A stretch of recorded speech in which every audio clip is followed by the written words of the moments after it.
Hi everybody and welcome back to the channel. Today we're diving into one of the most common and often the trickiest questions you might face during a job interview. And that is, what are your salary expectations? Now in this video, I'm going to break down why recruiters ask this question, how companies determine those salary ranges, and some of the smart strategies to craft your response. So, bearing all of that in mind, let's get started.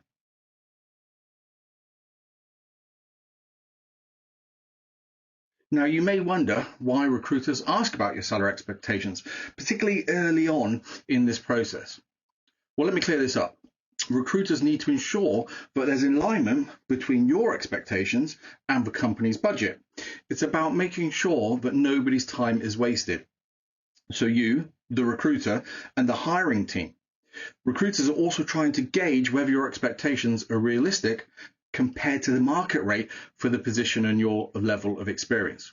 And if we do that right at the beginning, it ensures that those expectations are met and therefore that we've got alignment before we go further down that process.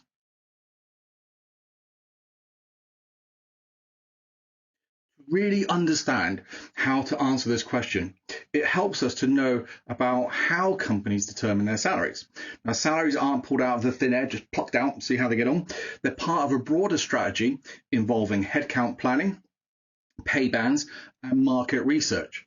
Companies also consider internal equity, meaning how your potential salary compares to those current employees in similar roles. With that said, when they benchmark, normally when you see a salary advertised, it's at the lower comp ratio.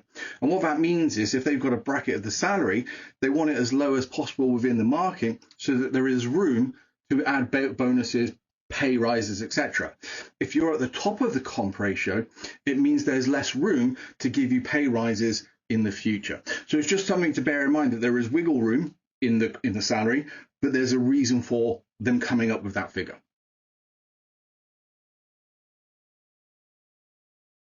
Companies, they also conduct headcounting each year, and this is for budgetings for the future and for future hires as well.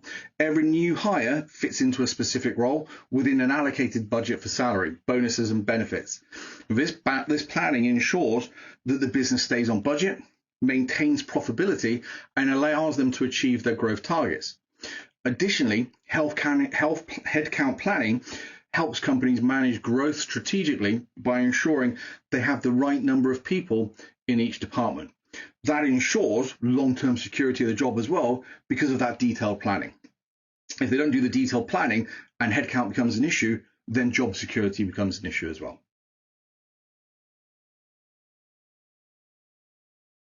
Positions within companies are also categorized by levels. Think of titles like a junior analyst, senior engineer, or director.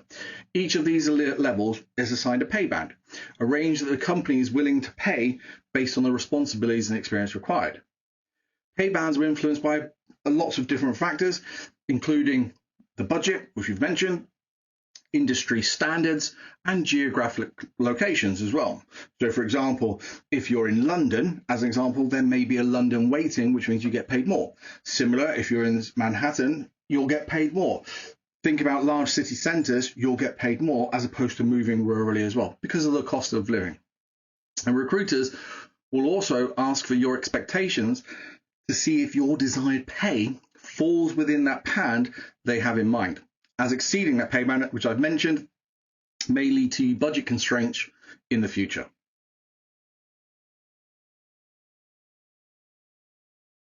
So, two reasons why recruiters may ask for salary expectations. So reason number one, fixed compensation. This includes your base salary and is often the largest component of what you'll earn. Recruiters want to ensure the base salary is something that you'd be satisfied with. Reason number two is variable compensation. This includes bonuses, commissions, or incentives that can supplement your base pay. Recruiters want to make sure you're comfortable with how that compensation might vary from year to year. Variable compensation is often tied to an individual, a team, or company performance. It's also a way for the employers to reward top performers while keeping fixed costs manageable.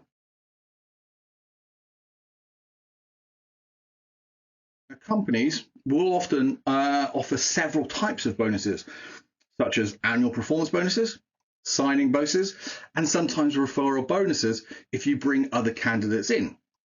So annual performance bonuses, now these are usually based on both on your performance and the company's overall success during the year. If the company hits its financial targets, you may be eligible for a higher bonus. Signing bonuses are one-time payments given to new hires as an incentive to join the company, especially if the candidate is in high demand or has competing offers or has a distinct skill set. Referral bonuses, if you refer someone who ends up getting hired, some companies will offer you with a referral bonus.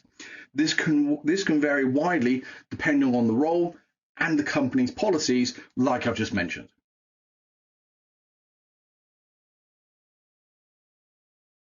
Another important aspect is equity compensation. For companies, especially startups, offering stock options or grants is another way to incentivize long-term commitment.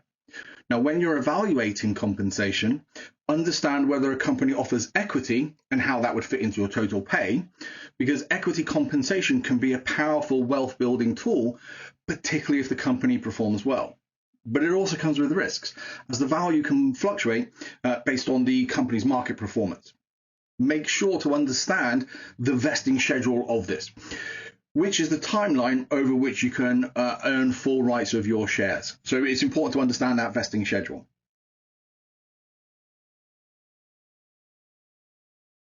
One of the other things to consider is, let's not forget the benefits package.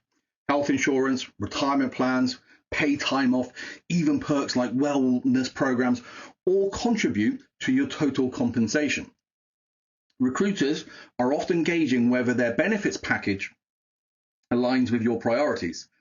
Some companies will offer additional benefits like tuition reimbursement, childcare assistance, or remote work stipends, as an example. These benefits can significantly add value to your overall compensation. So it's important that you look at the overall compensation when evaluating an offer. Don't just look at the baseline, look at the whole offer that is on the cards, that is on the table.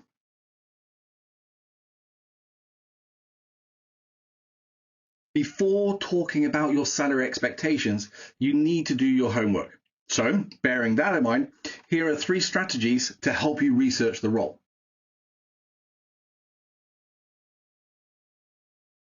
So, strategy number 1, why don't we do some research, like looking at websites like Glassdoor, PayScale, LinkedIn salary. These are great starting points. They aggregate salary data and can give you a ballpark figure for your desired role. Now, keep in mind that salaries can be based on location, industry, and company size. So use these numbers as a general rule rather than an absolute. Strategy number 2, think about networking. Networking can be a powerful tool. Talking to peers or mentors can provide first-hand insight into what different companies are offering roles similar to yours. If you're comfortable, you can also reach out to people who work at the company you're applying to, as they might be able to give you more specific insights into the compensation structure. Be aware, though, that some companies don't like to divulge that, so they may be reluctant to give you that information. So a little health warning on that one.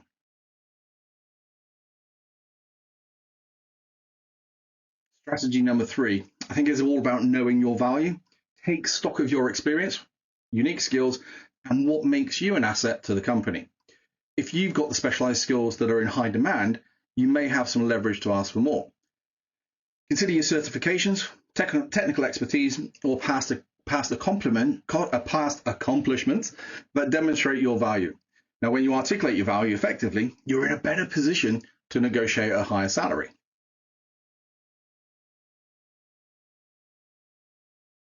To recap on what we've just gone through, recruiters ask about your salary to ensure alignment, and companies determine salaries through headcount planning or workforce planning, pay bands, and market research. Fixed compensation, variable compensation, bonuses, equity, and benefits all come into play. Make sure you do your research before naming a number, and always consider that entire compensation package, not just the base salary. Remember that compensation is more than just a number on your paycheck. It's the full range of benefits, bonuses, equity, and opportunities for growth. So look at it as a whole package deal, not just that baseline figure.